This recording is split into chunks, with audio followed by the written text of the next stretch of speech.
Сәлеметсіздер ме, құрметті оқырман қауым. Жеті қасына өмір қажетті атты жобаның бүгінгі саны жүйрік атқа арналады.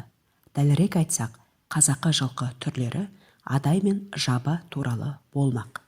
Адай тұқымды жылқылар мынау біздің 362 әулие жатқан Маңғыстауда, Атырауда, Ақтөбеде кең тараған.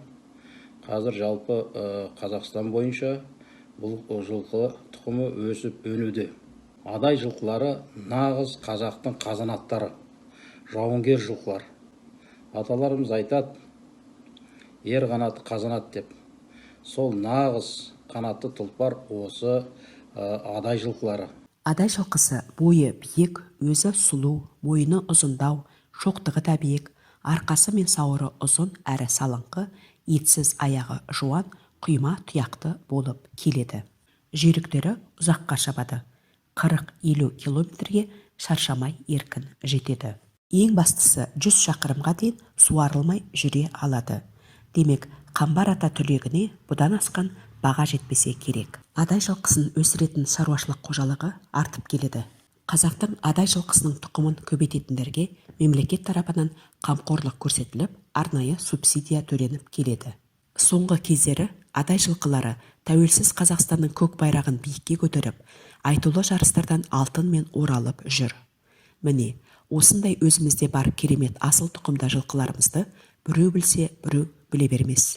Болашақта бүкіл дүние жүзіне белгілі ағылшын мен араб жылқылардың деңгейіне адай жылқысы да көтеріледі деген үмітіміз бар. Қазіргі таңда Қазақстанда 2.800.000 бас жылқы бар.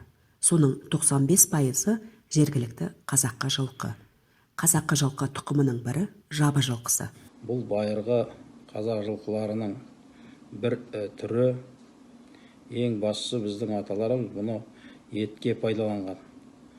Орта салмағы айғырлардың 450-500 килограммға дейін болады.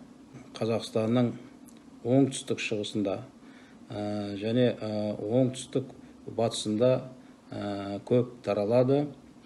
Біздің қазіргі мөлшерімен алатын болсақ, Қазақстанда осының 300 мыңның үстінде жабы жылқылары бар.